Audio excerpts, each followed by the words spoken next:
नमस्कार, आप देख रहे हैं टीएनपी एक्सप्लोर और मैं हूं आपके साथ आंचल राजपूत। साल 2025 का आज आखिरी दिन है।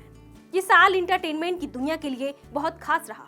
इस साल कुछ ऐसे शोज आए जो टीआरपी की लिस्ट में नंबर 1 पर रहे, तो वहीं कुछ शोज ऐसे भी आए जो टीआरपी की वजह से शुरू तो हुए लेकिन कुछ समय बाद ही इसी साल में बंद भी हो गए।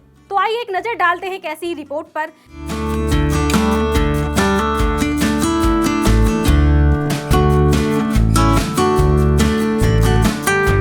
साल 2025 सिनेमा जगत के लिए कैसा रहा, इसके साथ ही आज हम बात करेंगे उन टीवी सीरियल्स की जो साल 2025 में हिट साबित हुए और कुछ टीवी सीरियल्स ऐसे भी रहे जो इसी साल शुरू तो हुए लेकिन इसी साल बंद भी हो गए।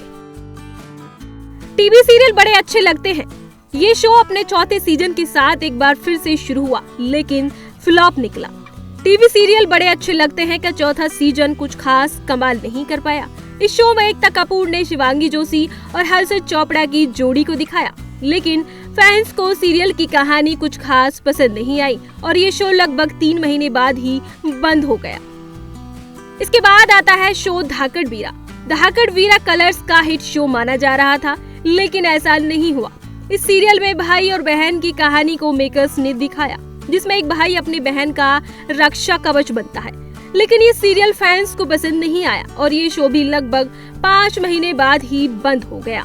इसके बाद अगले नंबर पे आता है चलो बुलावा आया है माता ने बुलाया है। इस सीरियल को फैंस ने पसंद ही नहीं किया। सीरियल को फैंस ने सिरे से नकार दिया। ये शो टीआरपी चार्ट में कहीं दिखा ही नहीं, जिस वजह से सीरियल को कुछ महीने बाद ही बंद करना पड़ा। इसके साथ ही नाम आता है टीवी सीरियल वीर हनुमान का। वीर हनुमान को टीआरपी में जगह मिली ही नहीं।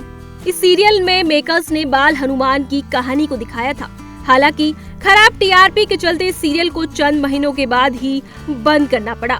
ये शो कुल मिलाकर 6 महीने ही चल पाया था। तो ये थे कुछ ऐसे शोज जो इसी साल शुरू तो हुए लेकिन इसी साल बंद भी हो गए।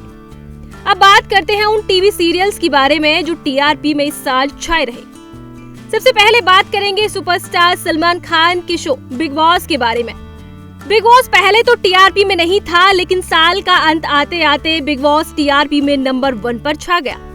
बिग बॉस अपने कई ट्विस्ट की वजह से और कंटेस्टेंट्स की चर्चाओं की वजह से काफी चर्चा में रहा और लोगों की पहली पसंद भी बना। इसके बाद नाम आता है अनुपमा का।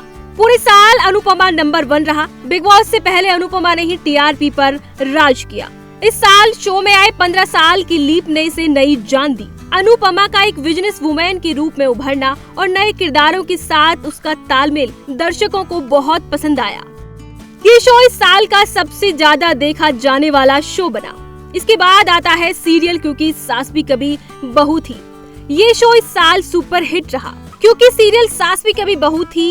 ये सीरियल 25 साल बाद टीवी पर लौटा है जिसमें स्मृति ईरानी यानी तुलसी और अमर उपाध्याय यानी मिहिर ने वापसी की और इसमें नए किरदारों का मिश्रण था जो कि एक लिमिटेड सीरीज के तौर पर आया और अपने नए ट्विस्ट की वजह से टीआरपी में छाया रहा है। लोगों ने इस शो को 25 साल बाद भी उतना ही प्यार दिया जितना ये शो 25 साल पहले अपना नाम करके गया था। इसके बाद आता है ये रिश्ता क्या कहलाता। ये शो भी टीआरपी में बना रहा है। अभिरा और अरमान की शादी और उसके बाद पोद्दार परिवार में होने वाले झगड़ों ने दर्शकों को बांधे रखा। इस शो की फैन फॉलोइंग युवाओं में सबसे ज्यादा रही। और इसके बाद आता है तारक मेहता का उल्टा चश्मा। सोनी सब के शो ने बीते जमाने से लोगों के दिलों पर राज किया है और लोगों की पहली पसंद बनकर बैठा हुआ है और आज भी ये टीआरपी पर राज कर रहा है। तो ये थे कुछ ऐसे शोज जो इसी साल शुरू भी हुए और इसी साल सुपर हिट भी साबित हुए।